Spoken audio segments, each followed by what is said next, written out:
Welcome, ladies and gentlemen. Thank you so much for joining the launch of the Energy Digitalisation Taskforce. I'm very honoured to be chairing this, but I'm joined by my great colleague, Dr. Richard Dobson from the Energy Systems Catapult, and the team there who've really developed this strategy going forward. We've been particularly sort of welcomed by the support from BEIS, Ofgem and Innovate UK, who've been part of the project board and who've really helped steer and in many ways input and given us guidance on what the outcomes need to be of the new energy digitalised system. I also wanted to say a very big thank you to people on this call and beyond who have supported this project, who've inputted, who have brought new ideas to both us and the sector from outside. So a very big thank you. This is a co-creation and very much, in many ways, everyone's report, despite all the great work that the Catapult has done. So if what we're talking about is the future, and in many ways, as we all say, today is merely tomorrow, in the sense we're really emerging a very, very different dynamic energy system that is emerging day by day with the introduction of EVs, the introduction of heat pumps, but also the interactions between different vectors of the energy sector. And, as we all know, new players, whether that be the automotive sector, whether it be the building sector. And so we're moving the energy system from, let's say, 400 key actors to millions of actions and assets. And if we continue to, in many ways, adopt a management of the system in an analog way, we feel that the system won't be able to cope, it won't be able to create a stable system for us all. So there's a deep change in the nature of these interactions, and we will be having to respond to multiple changing customer preferences. As I say, interactions between different parties, just-in-time data, lots of blended propositions that are going to build much greater net zero outcomes, and more dynamic and bidirectional system needs. So it's an exciting time for the sector, but we don't believe that the current, in many ways, architecture and the current tools that we use are going to be able to manage the system going forward. That's not to say there isn't a lot of digitalisation going on in the sector, but in many ways we've got a bit of sort of work to do to catch up with other sectors, such as the data, telco, food and logistics sectors. So many of you participated in the Energy Data Taskforce that was really looking at infrastructure and asset visibility. And we've gone very, very far in that direction. Ofgem have been fantastic in integrating those recommendations into regulation. But we still have this next tier to do, and that's going to be really unlocking these digital markets, AI, algorithms, and in many ways enabling this dynamic system to work. And that's what the purpose of the Digitalisation Taskforce was. We have taken a certain approach to the task force that has, in many ways, been very focused on some key outcomes. And these are 4 outcomes. Exciting, tailored customer propositions. Customers will be different. They will require different approaches and different outcomes. A stable and resilient system, millions of actions and assets. This isn't an easy thing to integrate. This isn't a given that we create a stable system. So we've been very focused on that. Absolutely at the heart of what we're looking at is to accelerate decarbonisation. And we are introducing some really important measures that actually allow for much greater carbon visibility. And the 4th outcome is whole system optimization.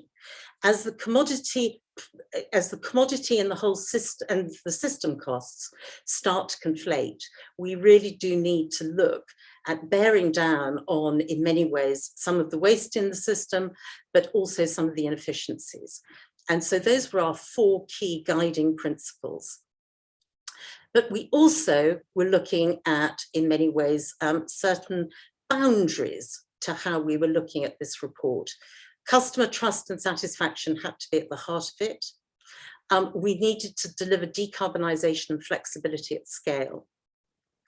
Assisting and working with BEIS and Ofgem on policy and regulation that's fit for the future system.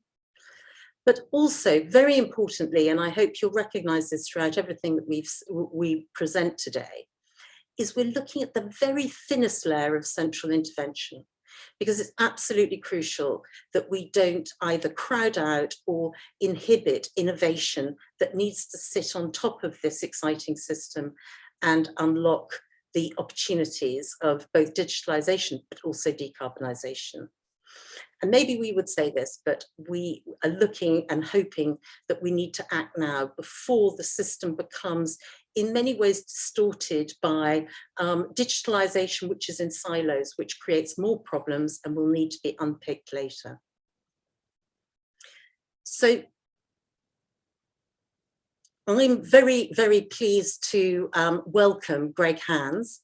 Greg is a fabulous reasonably new energy and clean growth minister who is absolutely at the heart of, in many ways, this transformation that's required, and is looking, particularly post-COP, at how do we actually start to implement change and how do we ensure that we bring the whole sector together to actually accelerate decarbonisation.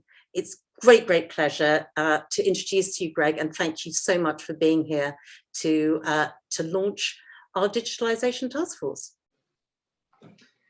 Well, thank you, Laura, and thank you for your brilliant report and everybody who's been involved in producing it. And thank you for inviting me to speak today at the launch of the report, and absolutely delighted to be with you. As you know, to meet our ambitious target of reaching net zero by 2050, we need a smart, flexible electricity system underpinned by data and digitalisation. This report, which outlines key recommendations for the sector to undertake on the journey to digitalisation and decarbonisation of the energy system, could not be more timely. In April 2021, the UK government announced a world-leading climate change target to reduce emissions by 78% by 2035 compared to 1990 levels, on a pathway to net zero greenhouse gas emissions by the year 2050. Now, to get there, we'll need to deploy millions of low carbon technologies, including wind turbines, solar panels, heat pumps, electric vehicles, many of which you've already mentioned. Electricity from the sun and wind will need to be balanced, of course, second by second with the energy demand from our homes, businesses, and vehicles and industries. Electricity will be stored for when it is required. Consumers will be able to choose from a range of smart technologies, tariffs, and services to maximize their use of renewable energy all the time whilst keeping their bills low. The benefits of this future low carbon system are significant. Lower bills for consumers and a quicker and cheaper pathway to decarbonisation. However, this vision, as you rightly point out, will only be possible if we harness the power of data and digitalisation. I have to say I've been in many, as you know, Laura, many government jobs in the last 10 years. And energy, I think, is one of the ones that is most linked with data and also the savings to be achieved from digitalisation and the potential for further digitalisation. But to date, much of this flexibility that balances and provides stability to our energy system has been provided by fossil fuels, as we turn up or turn down coal or gas-fired power stations. In the future, we need an energy system that matches new sources of demand to renewable generation by using low-carbon flexibility across the system. All parts of the energy system, demand, supply, markets, networks, need digitalising to create a more efficient whole system approach. An approach that enables the system to operate more flexibly, optimizing assets across our networks so that they can be integrated at the lowest possible cost to consumers. This will require the digitalized exchange of data for the system to be able to plan and anticipate demands. A flexible energy system could reduce system costs by 30 to 70 billion pounds. I mean, that is a huge target, or a huge possible realization between now and 2050. But we need quickly to move quickly to implement it if we're going to reach our net zero goals. There is literally no time to waste. So this report makes recommendations about how we can best take on the challenge of digitalization at pace. The report, commissioned by BEIS and Innovate UK and Ofgem and led by the Energy Distribution Taskforce, yourselves, helps deepen our understanding about the energy sector's journey to digitalization. We look forward to considering the 6 recommendations that the Taskforce has set out for how government, regulators and industry can all effectively digitalize the energy sector. In government and across the sector, work is already well underway to support and facilitate the transformation. As I mentioned, in July 2021, we published the UK's first energy digitalisation strategy, setting out 9 actions, from leading by example and improving our own data practices to stimulating the market for digitalisation through innovation to ensure we have the right digitalisation policies, regulations and innovations we need in place to meet the needs of a smart energy system that is required to meet our net zero ambitions. Alongside this, we also published the Smart Systems and Flexibility Plan, setting out how we will utilise technologies such as energy storage and flexible demand, integrate high volumes of low carbon power, heat and transport onto the energy system. We are already leading the way in science, innovation, technology and open data. This strong foundation means that data and digitalization can enable us to tackle climate change and benefit both the system and consumers. To conclude, only a digitalized energy system can support the millions of new energy flows every second from new assets connecting to the grid over the coming years. The future cannot wait, and we must act quickly to upgrade our energy system so it is fit for the 21st century and so we can rise our ambitions on climate change. The Taskforce report will help inform this work, and I'd like to thank them from everybody here at BEIS and across the government, to thank them again for their publication. We look forward to building on the significant progress already made to modernise our energy system for our net zero future. Thank you very much indeed. Thank you so much, Greg. And again, your team has been really instrumental, and we've hopefully built on a lot of the strategies that have been developed over the last couple of years by the department, and look forward to be working together in the future. So thank you very much indeed. I'm thrilled to be able to introduce Jonathan Brealey, who's Chief Executive of Ofgem, needs little introduction, and who has also been very much at the forefront, and I think really wanted to recognise the fact that Ofgem have really taken the whole data and digitalisation agenda extremely seriously.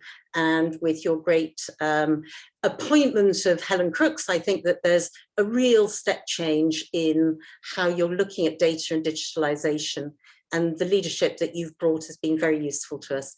Jonathan, thank you. Thank you, Laura. And look, I actually want to start by saying thank you to you and to Energy Systems Catapult.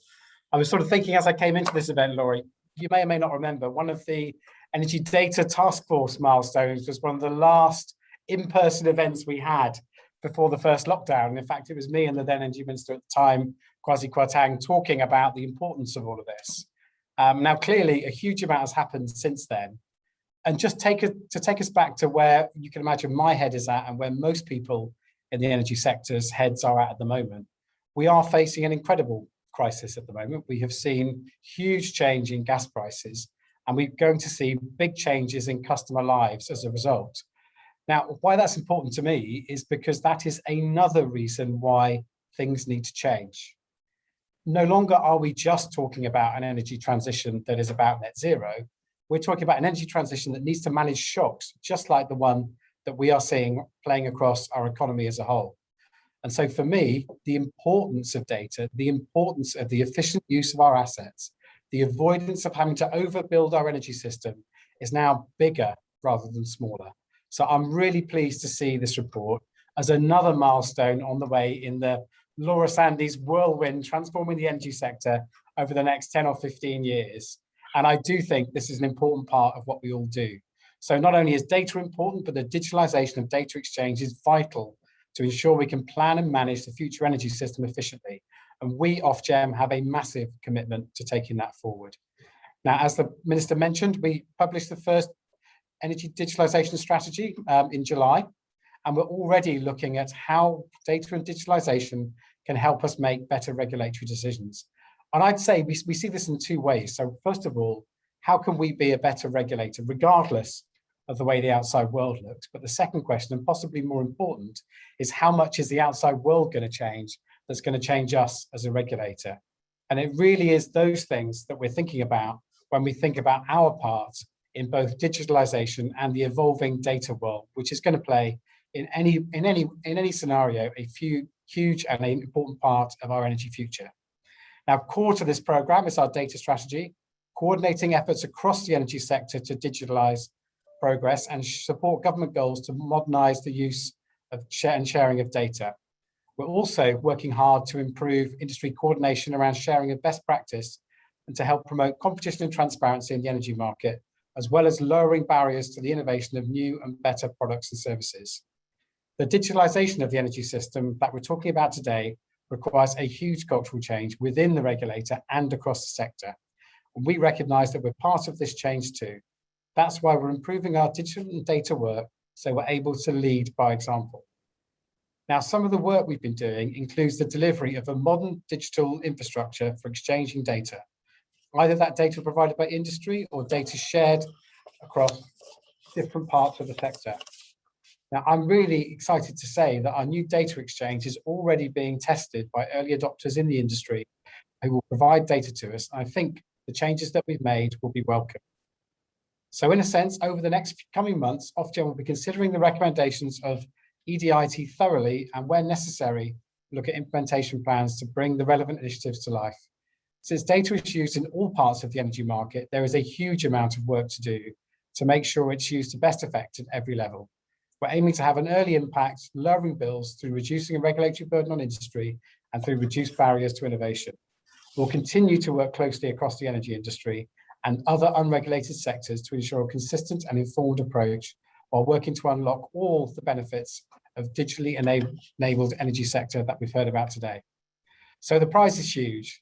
The task is also huge, but it is fundamental to delivering what we all want, which is that low cost, low carbon, and much more effective energy system of the future. So thank you for your hard work, Laura, and thank you for everybody to coming to this launch today. Thank you so much, Jonathan. And it's great to have, the passion and the ambition at the heart of regulation, which is going to be crucial going forward. So thank you very much for joining us.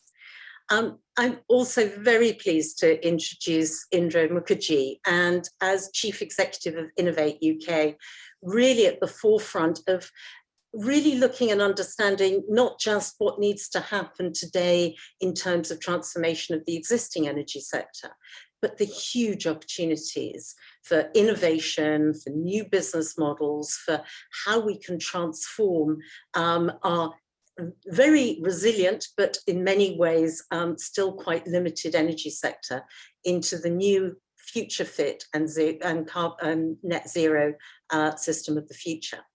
Indra, your team have been fantastic and we've worked very closely with them, but also they've brought to us lots of new ideas that come from a lot of the projects that you fund and support. Indra, great pleasure to introduce you. Thank you so much, Laura. And again, thank you for your leadership and for the work of the task force in providing this great and very inspiring report to go forward with. So I'm 8 months into my job as Innovate UK's CEO. I'm from the private sector, and it's very interesting to see the innovation system from the point of view of a business, because that's what I'm used to running and leading. And so I've been doing my job whilst at the same time looking at it as a business person would look at it. This work is really a very key part of the work that we have and would want to showcase going forward. We use 3 words to summarize the work that we do as Innovate UK. These are inspire, involve, and invest. Inspire, because we want to have our vision, a vision for the future, the government's vision for the future, the kinds of stuff that you've seen in this report really make a contribution to an innovation ecosystem, so that innovators have the confidence and the energy to want to go and do more, to go forward with. We want to involve because we have a fantastic ecosystem from research through science all the way through to innovation in the UK. And so we want to try our best to make sure that we work collaboratively with people such that we can make the best out of everything we have in the UK. And we invest both cash and non-cash resources into helping the UK's innovation system grow as quickly as we want to through our work that we do. And so the cash work that we do is very important because we want to leverage both public money to get with private money as well. So the leveraging of private capital is extremely important. The non-cash work comes through advisory, networking, helping with investment advice. So there's many, many aspects which this work is a great exemplar of what we want to do with Innovate UK going forward. And so I really very much commend this collaboration that we have. We have an ongoing collaboration with Ofgem anyway on other things, and we're very proud of that. And we're also very proud, of course, to work with our Catapult network and also with BAYS in terms of how we go forward. So I'll try and hand over now because I really want us to get into the report itself, but I'm really pleased to be here and very much commend again the report and Laura's work and the task force. Thank you very much, Laura. Back to you. Thank you so much, Indra, and it's a great pleasure to be working with you all. So I'm going to hand over to Richard Dobson, who, as I have said, is really the brains behind this. But I did want to just give you the highlights of the report before I do so, and then Richard will go into more detail. There are several sort of issues, sub recommendations within our 6 key themes.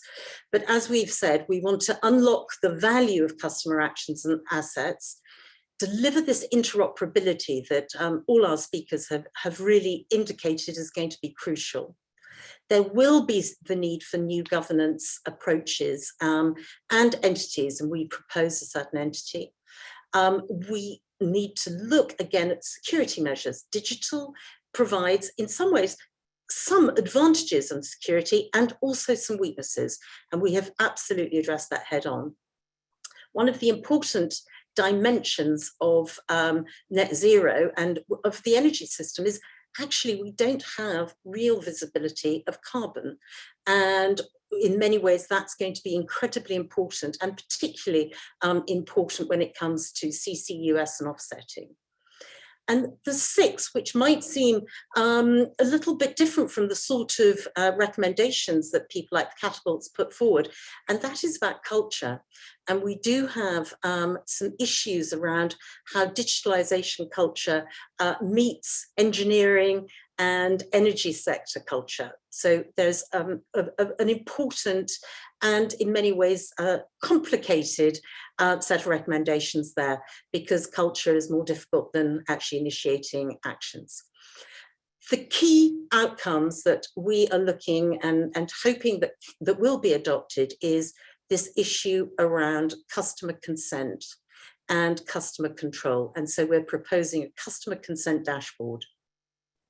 We also recognize it's absolutely important that those customers' assets are in many ways smart and energy enabled, so that they can actually, the customers can get the value from the assets that they have. And currently we still have quite a lot of assets that aren't able to interact with the system and aren't able to deliver value to the customers and the system itself. The very key, in many ways, public interest asset that we are proposing is something we've called the digital spine, and Richard will go into a lot more detail on that. But this is absolutely a little bit like HTML for the internet. It is the very basic and thin layer, but absolute crucial layer of interoperability across the whole system. And that is a project that really is crucial for us to put in place as soon as possible. But how to, in many ways, implement that is we're proposing a digital delivery body, which actually would, very time limited, a very small, in many ways, action, task and finish type group that needs to be put in place to deliver some of these public interest assets, not least the digital spine and the customer consent dashboard. And then last but not least, as I've said, we do need dynamic monitoring and reporting. Now, there's a lot more texture within the report itself, and I'm going to hand over to Richard, but those would be the highlights that we're looking to, in many ways, promote over the next couple of months and ensure that are taken forward by our great partners that we've had on this call already. So let me hand over to Richard, who will give you much more of the texture of the recommendations. Thank you. Brilliant, thank you. Thanks, Laura, and thanks to all our speakers.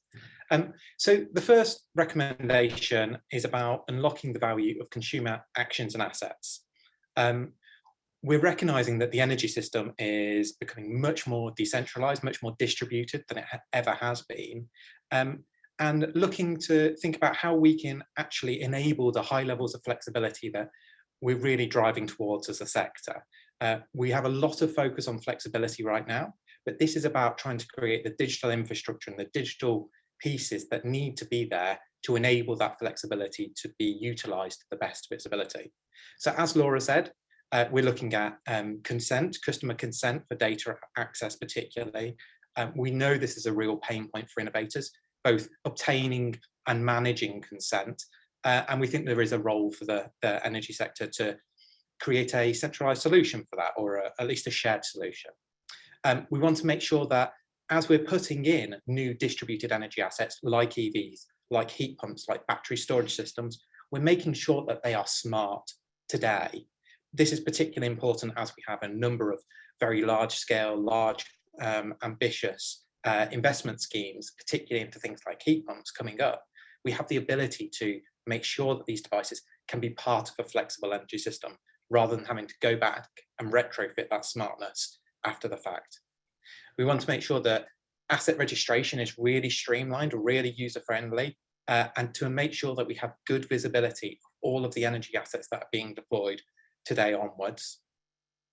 We want to make sure that consumers are actually protected in this new highly decentralized system, where they are being asked to take a much more dynamic role in the system. We need to make sure that they're protected so that they don't end up falling into the gaps between different pockets of regulation. We think that the recommendations from the Smart Meter Public Interest Advisory Group are absolutely fantastic and critical to make sure that we take those forwards, in particular, utilising smart meter data for system users. And then finally, we think it's very, very important that we enable data and digitalisation to be used to the best of its ability. And we make sure that we don't tie ourselves into particular technical solutions and particular hardware solutions. So we're able to recognise those virtual solutions, those database solutions, in particular for things like demonstrating that an asset has delivered a flexible service. That doesn't necessarily need to be a hardware solution, that could be something else. And also making sure that we're able to utilise data in the best way possible. At the bottom of the slide here, we've got an example of how we imagine the customer journey might go in terms of customers acquiring an energy asset, either directly purchasing it or through a service agreement. That energy asset is auto registered. So it's visible to the energy system right out the box. The customer is able to give data access consent. They're able to do that really easily. And therefore the energy asset is able to provide system services and make sure it's delivering its maximum value, both to the customer who's acquired it and also to the system. Making sure that data can be used to verify response and make sure that the system's working as effectively as possible. And critically, that customers are being rewarded and rewards are flowing right back through the system. Because as we move to a much more flexibility-driven distributed energy system, it's going to be really important that consumers are able to get the value for the services their systems are providing.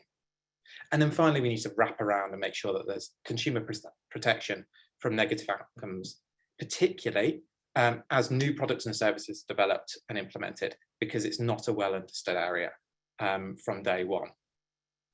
If we can go to the next slide. The second recommendation is about delivering interoperability.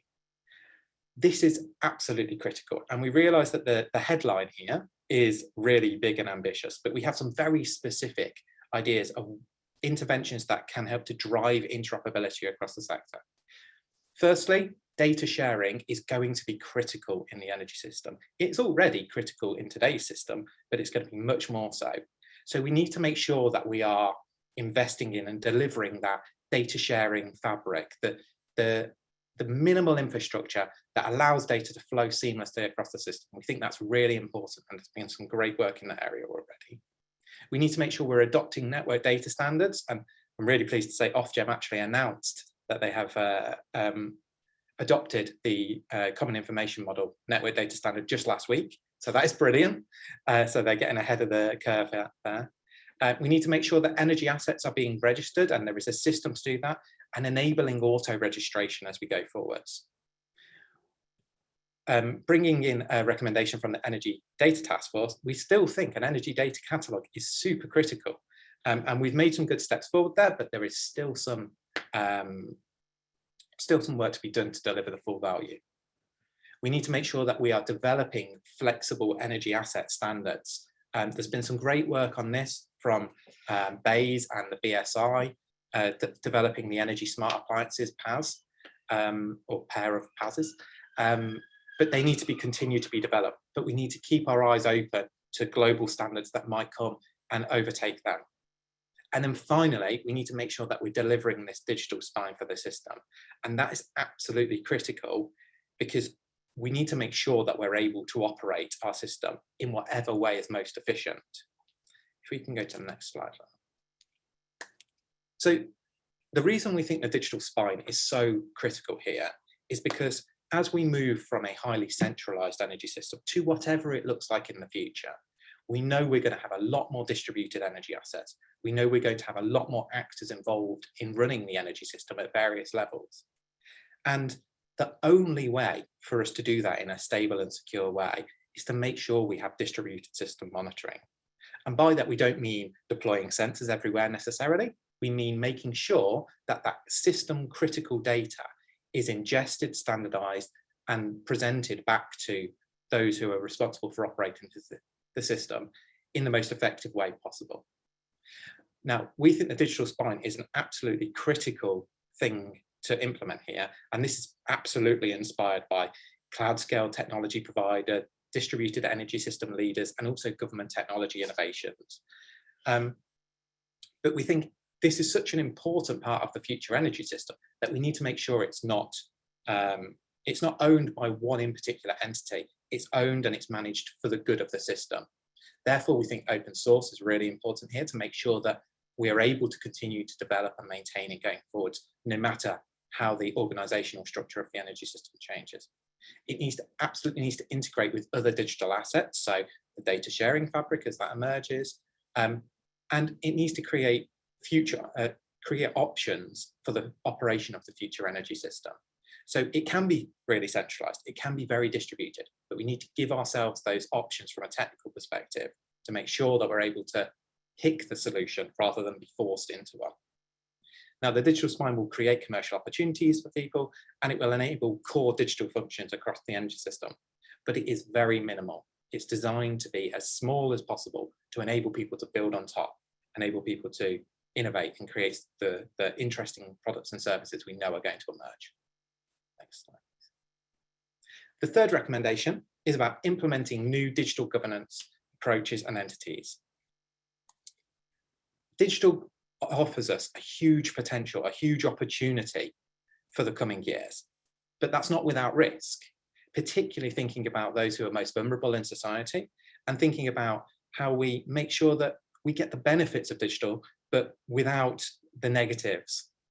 So we think critically, we need to be embedding some key digital governance principles within the energy system.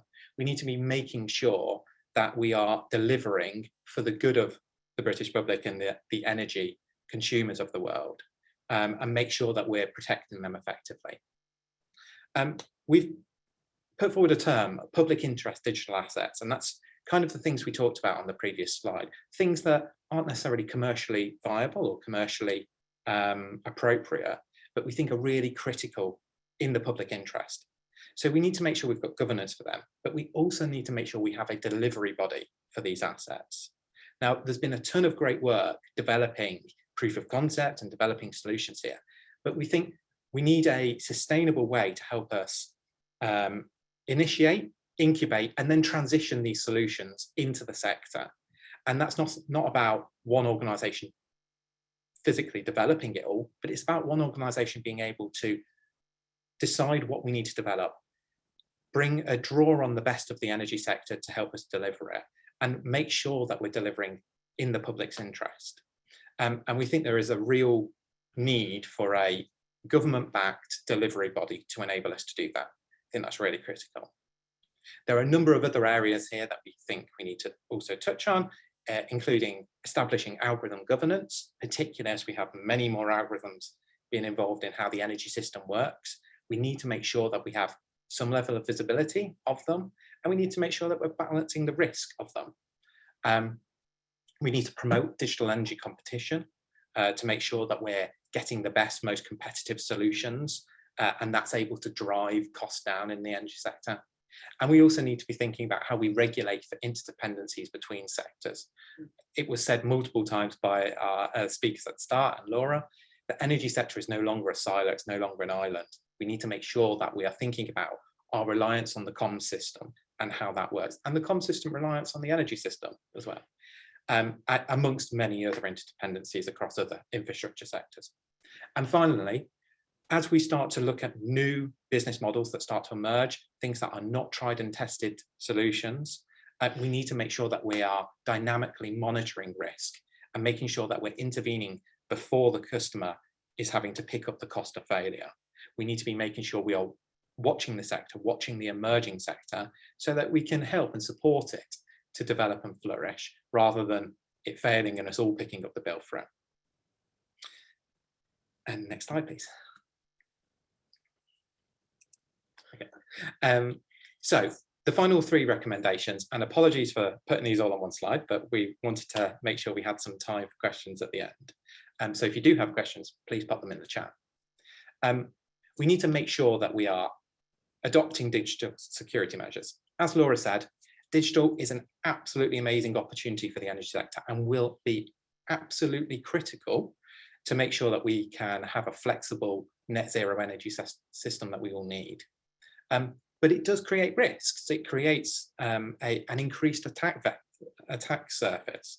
And that means that we need to make sure that we're thinking about how we're deploying digital technologies and we're putting in the right practices from day one. So this is many different things, and I won't go through the whole list here, but the recommendations within this section have been developed by Jake Verma, and he spent a lot of time thinking about this with many digital security experts, both within the energy sector and outside of it, to make sure that we're putting forward realistic, deliverable solutions that mean that we can embrace digital without having to worry too much about the risks and the fears of large-scale digital challenges. The next recommendation is about enabling carbon monitoring and accounting. At its base, we can't get to net zero unless we're monitoring the carbon and associated greenhouse gas emissions from energy production, storage, and delivery. This is really super important. And initially, this is about making sure that we are reporting data that is already collected in a much more dynamic way. We have many world-leading carbon initiatives across the energy sector, but that data doesn't necessarily flow through the system effectively. We do need to increase the amount of specific carbon monitoring, particularly with smaller generators, because we are quite concerned that there is a large amount of carbon that we don't really have a huge amount of visibility on, and therefore we rely on assumptions and modelling, which works when we're talking about a macro scale, but doesn't work at a micro local level. And we need to make sure that we are reporting emissions separate from offsetting. Offsetting is absolutely critical to net zero, but we need to make sure that we're aware where we're offsetting and where we're genuinely reducing emissions, because they're quite different things. And finally, we need to make sure we adopt a carbon data open standard.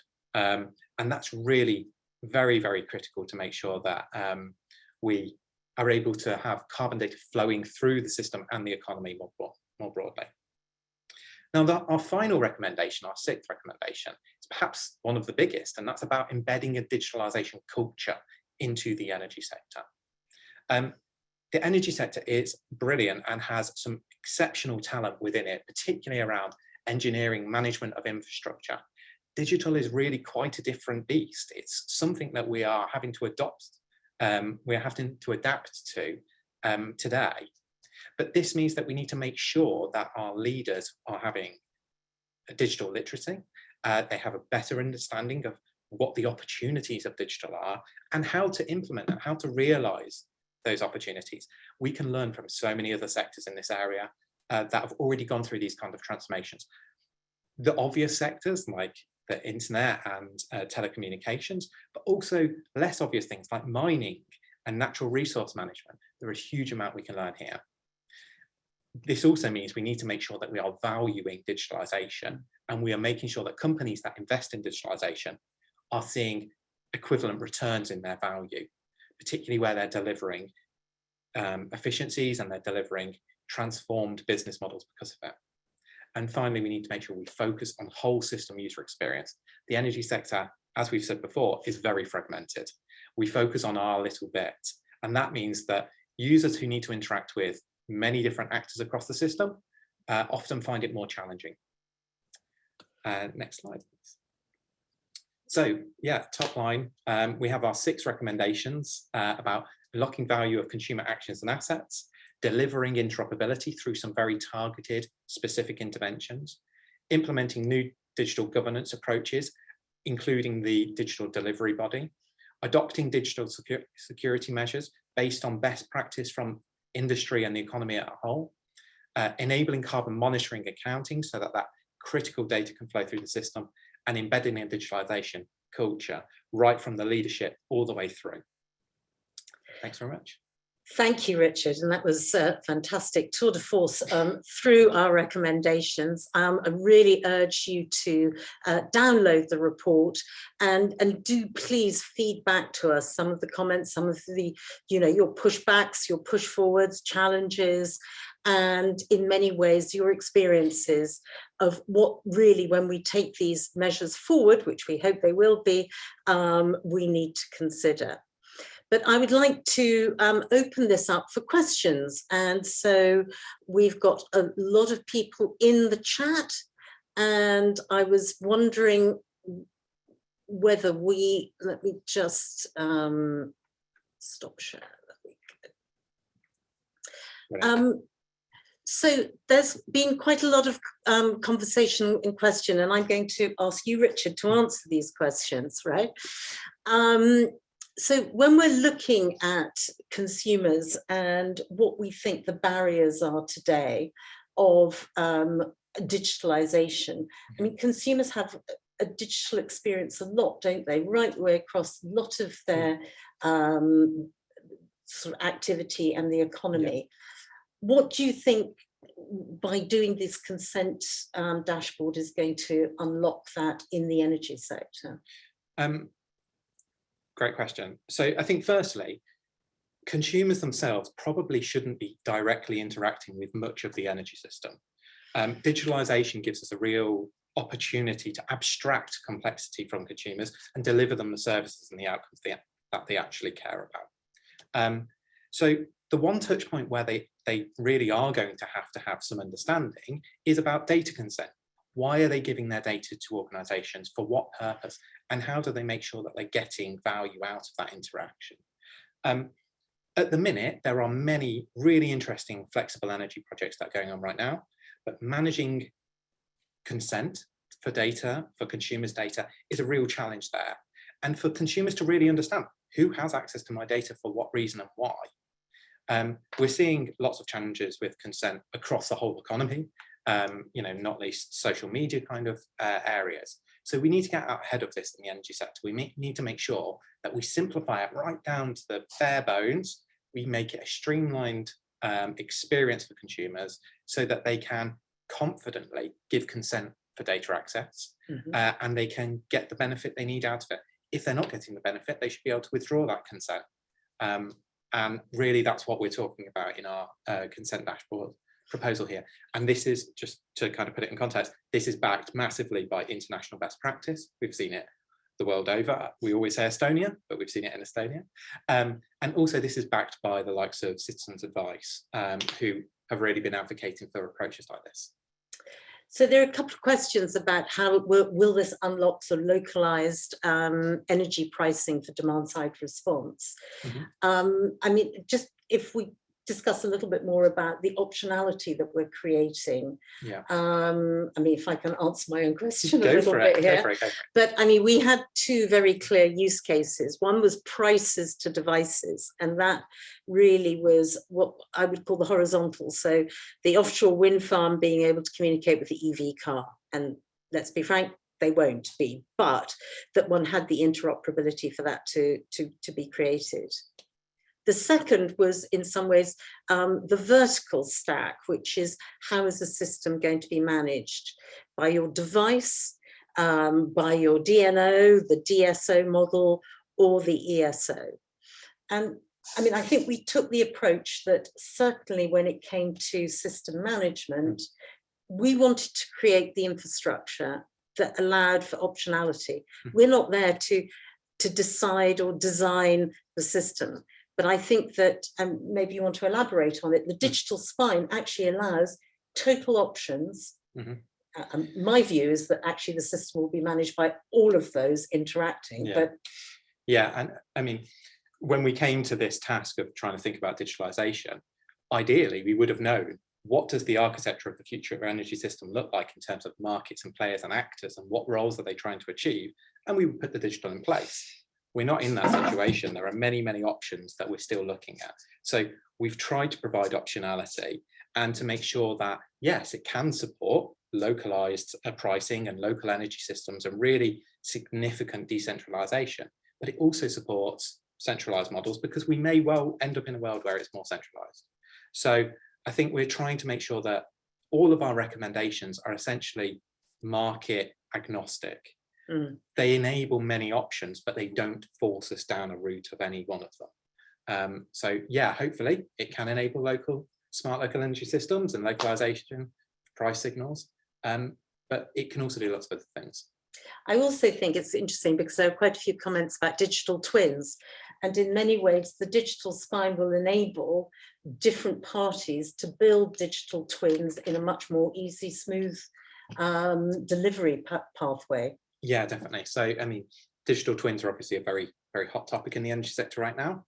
But I think particularly from an operational digital twin, so one that's helping us to run the energy system, having that right data access at the right time with the right level of veracity and quality to that data is really important. So that the digital spine is absolutely intended to be the fundamental layer underneath that. And we've worked with the National Digital Twin Programme on this at the Centre for Digital Build Britain to make sure that the kind of recommendations we're putting forward here make sense. But yeah, it absolutely could. And there will be so many use cases for digital twins across the energy sector, both from an operational point of view and not. No, absolutely. And one of the other questions that's coming forward and building on that digital, the digital spine, is the delivery body. How do we see that being developed, and what will its role be? And maybe a little bit more texture on that. And yeah, sure. Some views too.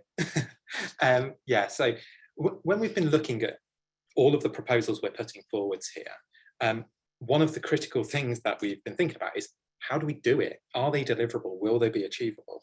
And in many cases, it's not a technology problem to develop these. It's a political problem to potentially get it off the ground. It's maybe a financing problem. It's maybe a governance problem. Who owns it going forwards? So we feel that a digital delivery body that is able to kind of take these knotty questions and work out how to solve them, but do it in some free space, they have some ability to go forwards and innovate and look at what's the best option to deliver this critical shared public interest digital asset to realise the best value for the system. But critically, the delivery body shouldn't be the ultimate owner for anything. It should be initiate, incubate and transfer. That's really critical, that it's not meant to be taking an ongoing operational role. And it also should be working with organisations across the government, across the private sector, to deliver these solutions and help to find them a permanent home and a permanent governance model. So we think that's really important to help us actually get there. I mean, I think really also building on what the minister said, which is about time. You know, we're running out of time. We've got to start moving forward. We felt that this delivery body was a useful mechanism to, in some ways, take the pressure off those, whether it be BEIS or Ofgem, who might end up with the responsibility to deliver this. It can work as part of those organisations, but it really does need to take these initiatives forward.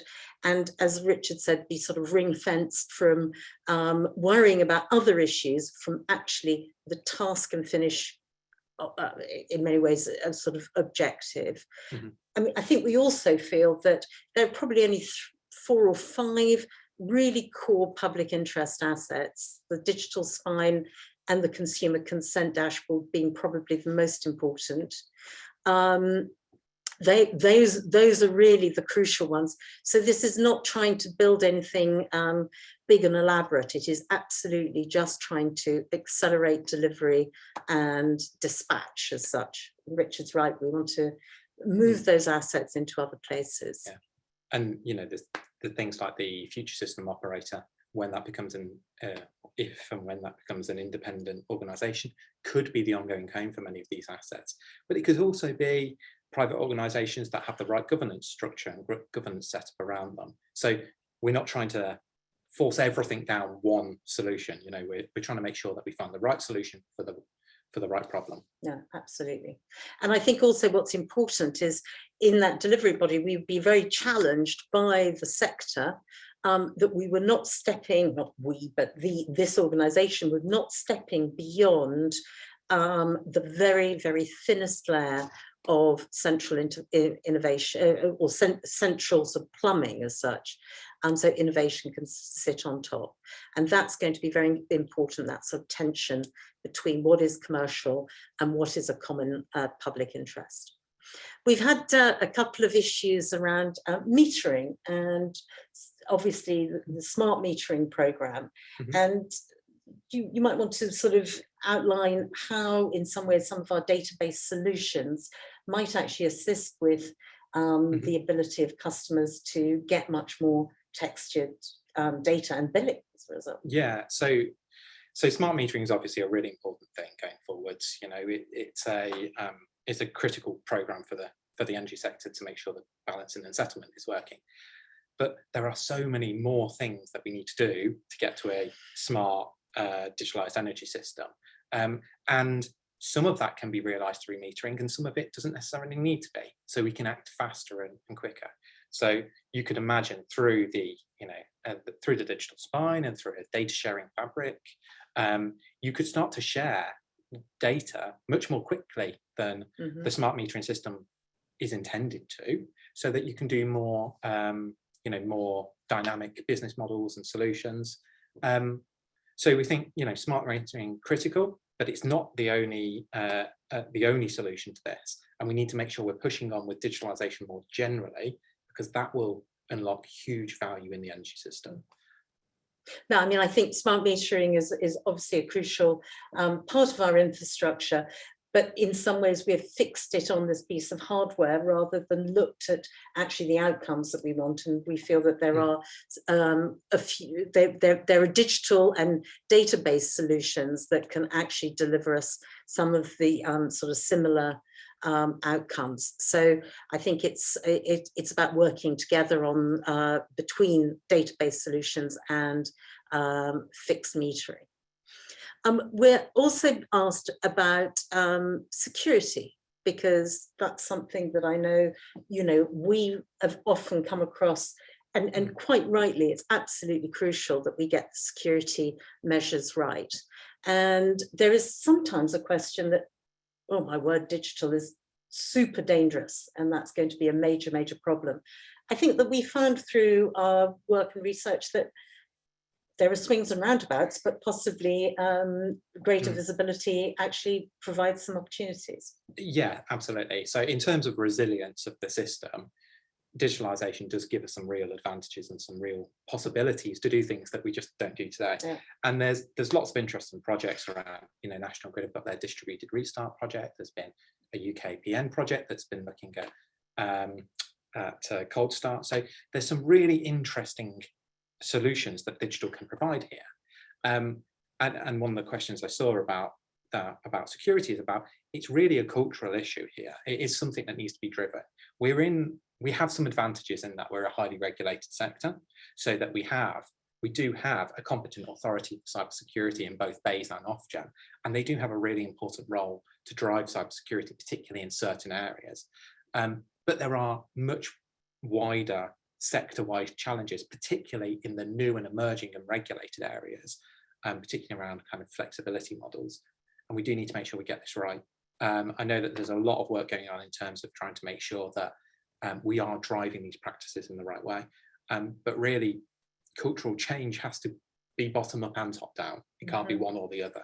So we're hoping by putting forward these recommendations and some tangible, deliverable things that people in the sector can do, as well as helping to work with Ofgem and BEIS to drive the right culture from top down, we're able to kind of get both sides of that and drive it forward. But we absolutely need cybersecurity experts to be helping and delivering solutions in the energy sector. That's absolutely critical for us to get where we need to get to. I mean, I think when it comes to security as well, this is very much an evolving and dynamic threat. And as a result, we need an ongoing sort of risk assessment. But in some ways, digitalization can actually provide greater visibility. So it's a sort of swings and roundabouts. But I absolutely feel it's crucial that in many ways, digitalization can be seen as being actually a utility to cybersecurity concerns. We've got some questions also about sort of how the standards get developed, how data harvesting and transformation is shaped. I mean, I think when we look at the digital spine, that in many ways is creating some of those data standards, but also mechanisms by which both harvesting and also interaction can be pulled together. Is that? Yeah, definitely. So interoperability is so important going forwards, and we've highlighted a few particular areas. In some areas, standards will be the right approach to deliver that. Flexible energy assets seems to be, or smart energy assets even, seem to be, going down a standardization route. There's also network data that's heading down the standardization route. But standards are hard. Standards are really challenging to develop. They need a lot of backing. They need a lot of consensus. And we're not necessarily always in that space in the energy sector. So we're also trying to drive an open source approach to solutions here, and making sure that we are essentially crowdsourcing the best solutions, using the digitalization delivery body to actually try and turbocharge some of this, but trying to kind of put out, here's a solution. Do you think this will work? And help the sector to iterate on that. So, I mean, the timeline for all of this is, we've tried to lay that out towards the end of the Taskforce report, and there will be an appendix item that comes along in the next week that helps to kind of shed some more light on the timings of things. But there's definitely a range of solutions here and a range of timescales for delivery. I think that's very important that we really took it, upon ourselves to be very, very clear about almost some mini project plans that will be coming towards the end of this week, which absolutely highlight who owns the project, how could it be delivered, etc. This is for us very, very important because, as I think we've all said, this is a challenge that needs to be addressed pretty soon in a very timely way, and we need to ensure that the sequencing is appropriate and also actually starts to unlock this consumer value that we think is incredibly important, and the flexibility value that the Minister talked about. I really wanted to finish by saying a huge thank you to the team at the Catapult, Richard and his team in particular, also to our project board, as we've said, Innovate, Bayes and Ofgem, but also to a wonderful group of advisors. We had a really interesting advisory group, and that advisory group came from people outside the sector, because we wanted to be informed by sectors who had actually been on this journey and had really moved through a digitalization journey, because I think we in the energy sector, we can actually leapfrog some of the issues that those sectors experienced, but we do need to move quickly and move to a destination. So I want to say a big thank you to them. Please do download both the report. We will be sharing these slides, and there will also be these timelines for these projects, which will be coming in the next couple of days. I think it really just beholds me to say a thank you to everybody who's participated. I think you'll see in our report that there are, I think, 600 organisations who have been involved, who we've engaged with, who has been absolutely at the heart of co-creating this with us. We couldn't have done it without you. We hope that we will have delivered in many ways your expertise and guidance in a way that helps your business, your organisation.